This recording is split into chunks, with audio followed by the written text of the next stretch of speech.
7 days wrapped up into 30 minutes. I'm Abigail Fasahi, and this is Week in One. Let's recap on this week's top stories and interviews that made headlines here on eNCA. To mitigate the social and economic effects. President Cyril Ramaphosa responds to the Sona debate in Parliament. Award-winning rapper eNCA and his former manager Tshwane shot and killed in Durban. A manhunt continues for gunmen who killed 5 people in Marian Hill on Monday. And Tshwane Mayor Randall Williams resigns. Music fans are reeling in shock after yet another musician has been killed in South Africa. Award-winning rap artist Keenan Forbes, better known as eNCA, and his former manager and friend Tshwane were shot and killed in Durban on Friday night. Condolences have been pouring in for the 35-year-old who's become yet another victim of the country's high murder rate. eNCA reporter Ngobile Madlala reports. Well known for his trendy music, from the north to the southwest and east, South Africa, Keenan Forbes, also known as eNCA, becomes the third South African musician to lose his life in the last 3 months. The rapper was in Durban to perform and celebrate his birthday, but was shot dead along with a friend outside this restaurant on Florida Road. We are shocked, we are saddened, and this is very sad. For an artist, we are entertainers, first of all. We are not abantu violent in Pagatin. We make people happy. And for one of our icons to it is very sad. eNCA's family has arrived in Durban and visited the scene of the crime along this popular entertainment strip here in Morningside. Throughout Saturday, members of the organized crime unit were on site looking for clues. A representative for businesses here, Renee Burton, has echoed calls for swift action. We want to stress here is that this is an ongoing investigation, and we have given our full cooperation because we want justice to be served efficiently. But even more than that, we want to stress the fact that 2 lives have been lost here today. The Forbes family released a statement confirming his passing and have asked for privacy. Police say 2 gunmen were involved in the shooting and fled the scene on foot. Durban. And staying with crime in KwaZulu-Natal, 5 people were shot and killed in Marian Hill on Monday. It's alleged that 3 men opened fire on 2 vehicle workshops. Police are still searching for the suspects. eNCA's Lethiwe Mdluli reports. Shootings in Marian Hill are nothing new. None of the residents wanted to speak about the gang violence, fearing they would be targeted. The family of one of the victims has shared how they found out about the brutal shooting of their loved one. Ngithola ucingo oluthi angiphuthume la komakhelwane kunenkinga la kumfowethu mangiphuthuma ngoba imini engiseduze naye abanye bebesemsebenzini mangifika la ngimficulele ulimele kakhulu ngendlela obonayo ukuthi hayi akasekho inhlamvu igcwele ikhanda lonke mangithi ngiyaqalaza kukhona imoto ekade ikhona la beyikhanda mangithi ngiyaqalaza phambi kwemoto khona ovele la ngaphansi kwemoto naye odubulekile sisashokekile and asikholwa siphambene nje amakhanda. They have described their brother as a humble man, saying that the shooting has left them with a lot of questions. Igameke kanje sezike zanzeka zaningana and izenzeka ngokulandela besingalindela nje somphakathi mhlawumbe ukuthi amaphoyisa ake ajwayele ukuthi abe khona endaweni acaluze ngoba sesazakhela ikhefu yethu ngoba akusekho ukuthi uzophuma noma ingasikhatsini noma uhambe noma ingasikhatsini. 5 people from 2 vehicle workshops were targeted. A resident who asked us to keep his identity hidden says shootings like this one are a norm in the area and the police do not get involved. He alleges that the shootings are over drugs, with gangs demanding money from local businesses. People are getting robbed in their houses when gangs get into their houses and take away their belongings, take money, and they're collecting rent. And people that have houses that they are renting out, I mean like cottages, you find that those people are forced He alleges that the gangs terrorizing the community are working in cahoots with the police. There is a unit or a sector called police crime prevention in the station. One of or some of the people that are in the crime prevention are also related or they have friendship with the gangsters that are killing people in Marian Hill. Our attempts to get a police response regarding these allegations were not successful. Letiwe Mdluli, Marian Hill, Durban. Pensioners and other state grant recipients have been experiencing problems at the South African Social Security Agency offices for years. In the Western Cape, Social Development MEC Sona says she's been swamped with complaints, including the non-payment of grant money. Senior reporter Aisha Ismail has the details. 6:30 in the morning and there are already long winding queues outside the Sassa office in Bellville.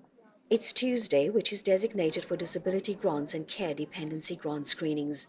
Many say they've spent the night here, hoping they'll make it inside. Anyone with any kind of problem that wants to be helped by Sassa must sit from the previous day here to get help. How long have you been sitting here for? I've been sitting here from 4 o'clock yesterday. I've been sitting here as from last night, 10:30. And I had to leave my kids behind because for me it's unsafe to come with kids here to sit here in the dock, and it's very, very dangerous. Some say they borrowed money to make the journey to the agency's office, hoping they'll be assisted with their applications.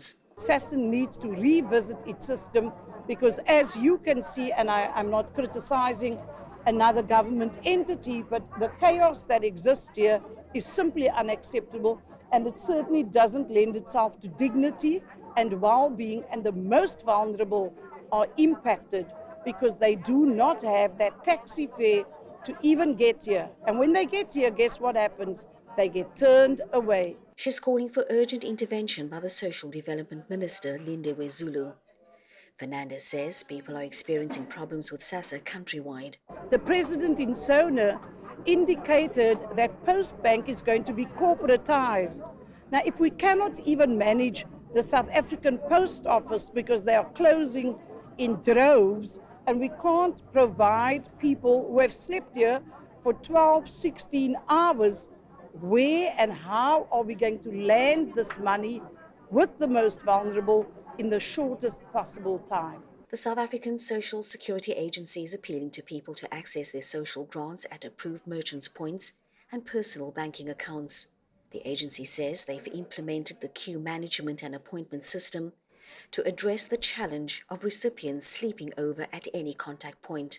They've added that rolling blackouts negatively impacts the ability to complete applications on their system. But Sassa Western Cape is in the process of procuring inverters. Aisha Ismail, Cape Town. Tshwane Mayor Randall Williams' resignation this week has left much confusion in the country's capital. Williams' resignation comes after a damning Attorney General report that found that the city performed below par in the 2021-2022 financial year. Pulele Treaty-Jones has the story. The multi-party coalition in Tshwane says it's still intact and has the numbers in the metro. Its next step will be to elect a new mayor and deputy mayor candidate. This follows the resignation of Mayor Randall Williams, who's due to vacate office at the end of the month. Williams initially resigned on Monday before making a U-turn and announcing he would instead resign at the end of the month, a move the Speaker of Tshwane says was bizarre. We have had our discussion on Monday following the resignation of the mayor, that, and that's why I had to also seek legal advice. Why? Because there's confusion. There are 2 resignation letters. Would you say that was handled properly? It wasn't. We can't sweep matters under the carpet. The Auditor General found billions of rands and assets unaccounted for during the last financial year. Some parties in the multi-party coalition formation said despite the mayor's resignation, there still must be accountability following the AG's report. The leader for the administrative is the city manager, and the leader overall, the leader of the city is the mayor. So they are the 2 main members that must be held accountable. Meanwhile, the ANC says it will be in talks with the EFF to field their candidates and unseat the multi-party coalition from Tshwane. Pulele Treaty-Jones in Tshwane. Stay tuned to Week in One. Coming up, we take a look at some of the big interviews that our anchors have conducted this week.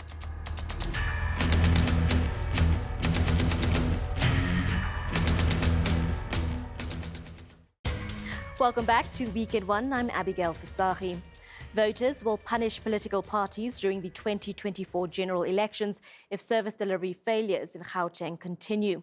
Well, that's according to political analyst Wayne Sussman. Sussman says residents from various metros, including Johannesburg, Tshwane and Ekurhuleni, are bearing the brunt of coalition government fallouts. eNCA anchor Sally Burdett had that conversation. He's been mayor in Tshwane since 2020. He says he inherited a 4 billion rand deficit from the previous government.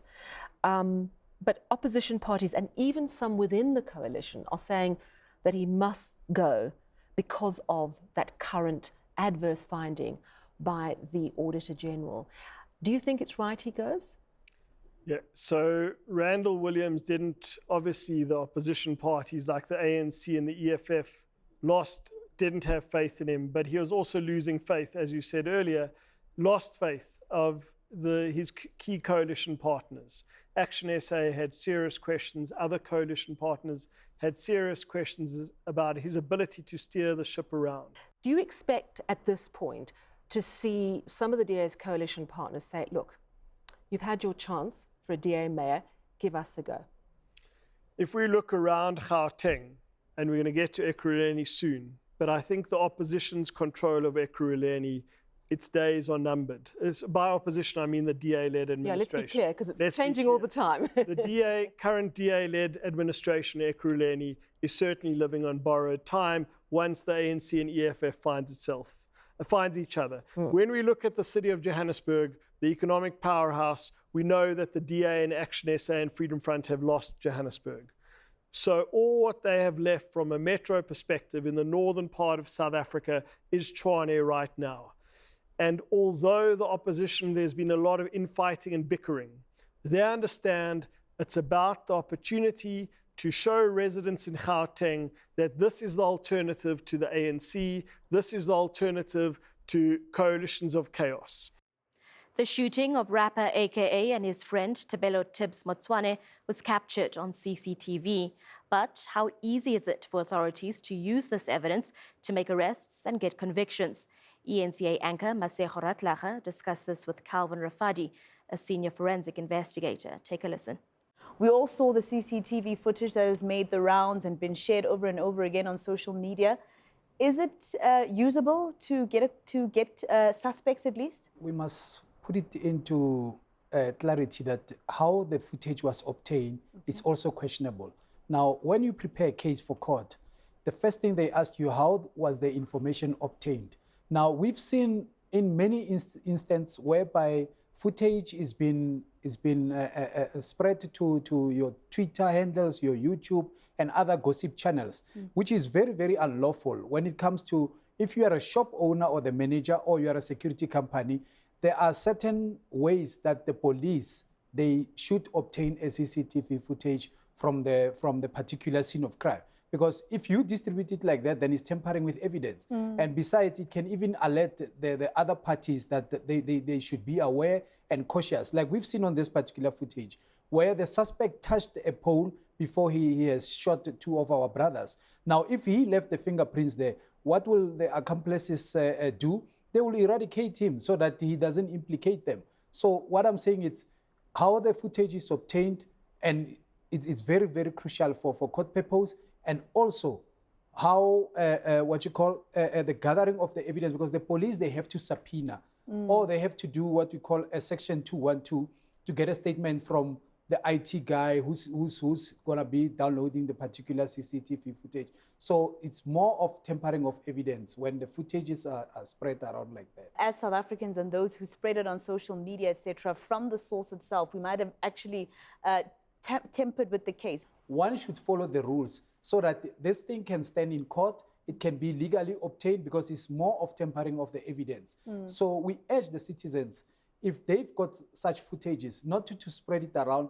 And in closing, what I can say, the person who has initially distributed that particular footage to be out there in the public must be charged with gross negligence. The national broadcaster has been without a board for more than 16 weeks. To discuss the impact, eNCA's Gareth Edwards spoke with former SABC board member Michael Markovits. The SOS Coalition and Media Monitoring Africa says they're appalled, deeply worried about the SABC's Group Chief Executive Officer, who has now been designated, listen to this, now designated as the board.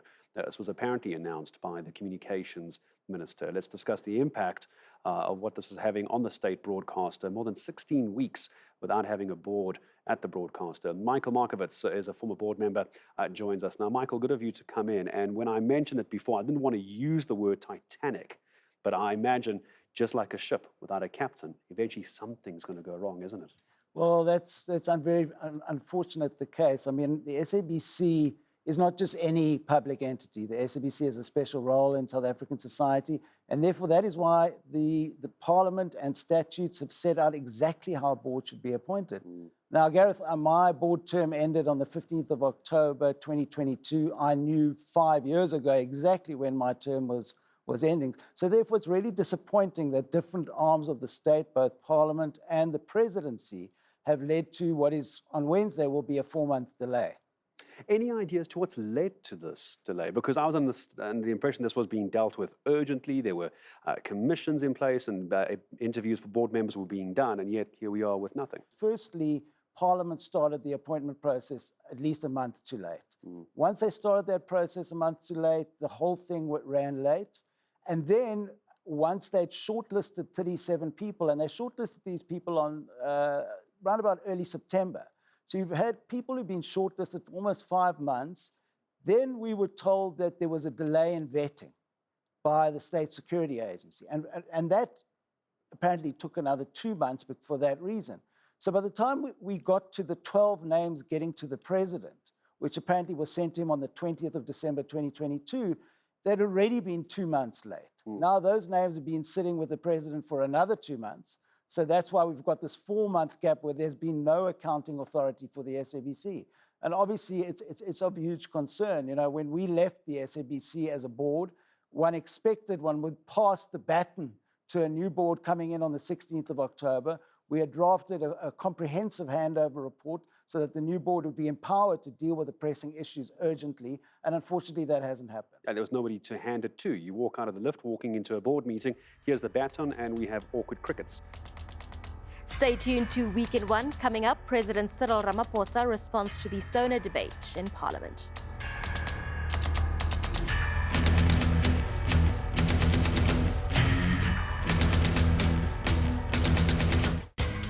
Welcome back to Week in One. I'm Abigail Fasahi. President Cyril Ramaphosa responded to the Sona debate on Thursday after facing a barrage of criticism from opposition MPs earlier this week. He has been lambasted regarding government's overall performance, the electricity crisis and the country's crime rate as well. Senior reporter Aviwa Mtila covered this story. After 2 days of opposition parties tearing into the President's State of the Nation address, President Cyril Ramaphosa has responded with measures to support his address. The state of disaster that was declared last week will be used to mitigate the social and economic effects of load shedding and accelerate the measures that are necessary to close the shortfall in electricity and nothing else. This new minister will assume responsibility for overseeing the various aspects of the electricity crisis response. The minister will be responsible for driving the various actions being coordinated by the National Energy Crisis Committee to end load shedding as a matter of urgency. There were varying views on the President's response to the Sona debate. The problem is that there's now 4 different ministers who are dealing with this crisis. One, we've got Copter Minister, who is the custodian of the state of disaster, and we've got the 2 ministers who are public enterprises and energy. And this now electricity minister that's going to be overseeing and coordinating this. The President has explained that it's not going to be a permanent, it's to deal with the crisis, but also we are finding other solutions in that space. So the President has been explaining the role of the Minister of Electricity to deal with the immediate crisis. First thing is that How soon will that minister be appointed? And my suggestion is that it should be as soon as possible and not waste time to form a big infrastructure, touch the ground running. Power outages, water supply, rising crime levels, and instability in local government are challenges that the president says will be addressed this coming year. Aviwem Mtila, Cape Town. And heavy rain led to severe flooding in several provinces across the country, and government declared a national state of disaster in response. Loss of life, crops, livestock, and damaged infrastructure continues to be reported. eNCA senior reporter Sipa Mandlagoke reports. More severe flooding hitting some parts of the country once more. This 2-month-old baby is one of 3 confirmed victims to lose their lives in the Amajuba district, northern KwaZulu-Natal. Mtogozi Sindlovu was carried by his mother and their neighbor trying to flee a collapsing house caused by heavy rains. The baby's mother was seeking refuge at her sister's place nearby when the rain began to fall, resulting in the infant's death. Ngibhlungu kakhulu ngomntanami, ngibhlungu kakhulu ngoba hlezi banithiwa mhlambe imvula lezivezi ingekho ngabe mhlambe angizange ngize ngimluze. Authorities hope there won't be further deaths due to persistent rainfall in some parts of the province. We only heard of 2 initially and the baby that we have just visited the family. Those are the families that we have they indicated that they have lost their lives. But we are still checking because we have not finalized. Some areas have not been accessible due to rain and water that was flooding in those areas. We're hoping that it won't increase. The Provincial Executive Council is due to meet this week. It may discuss the recent floods and decide on what to do with affected districts. A national state of disaster will enable government to respond effectively to affected provinces, as the Weather Service predicts heavy rains are set to continue in many parts of the country. Sipamandla Goge, Newcastle, KwaZulu-Natal. It's being called the worst natural disaster of the century. The combined death toll in the Turkey-Syria earthquake surpassed 41,000 this week and continues to climb. There has been some light in the darkness, though, when rescuers assisted by SABC search and rescue dogs pulled an 80-year-old woman from the rubble of a collapsed apartment building. eNCA senior reporter Desan Tathia is traveling with humanitarian aid group Gift of the Givers and filed this report. That was where the woman was found. It was just a short while ago, a few hours ago, in fact. It was the SAPS K9 dogs which had come through with the Gift of the Givers as part of that search and rescue delegation. And it was them working with teams from other countries together that was able to then locate this woman. And I'm told that although she did need to go to hospital, she was alive, and while 80 years old, managed to survive here for almost 8 days by the time she was found. We pull it out from under this building, holding building, and now we have a sign. Maybe there is two still, there is small sign of alive, and we're still searching for them. We hope they are alive and we can take them off from this place. And you're using the canines as well? Yeah, from the South Africa team. They have 4 dogs. We use that dogs, and we find him very useful, and we thank this team for this helping. So there has to be a combination of things that are done here. On the one hand, they use that machinery to move out the big pieces, and then use dogs to try to get an idea of exactly where this person could be, and at the same time, you need manpower to then try to remove those bricks and other items that are on top. And I think one of the things that's most striking is if you look at how many of these apartment blocks are completely ruined. And as you walk through here, you start to see bits and pieces of the lives that people once had. You see carpets here, and you see pillows. I saw a textbook, a children's book. You see little things that remind you that not long ago there were families that lived here, there were people that lived here, and these apartment blocks were fully occupied before that devastating incident last week Monday. And that ends this week's edition of Week in One. And we play out with this musical tribute to AKA, who will be laid to rest this weekend. From myself, Abigail Fasahi, and the team, thank you so much for watching. Take care.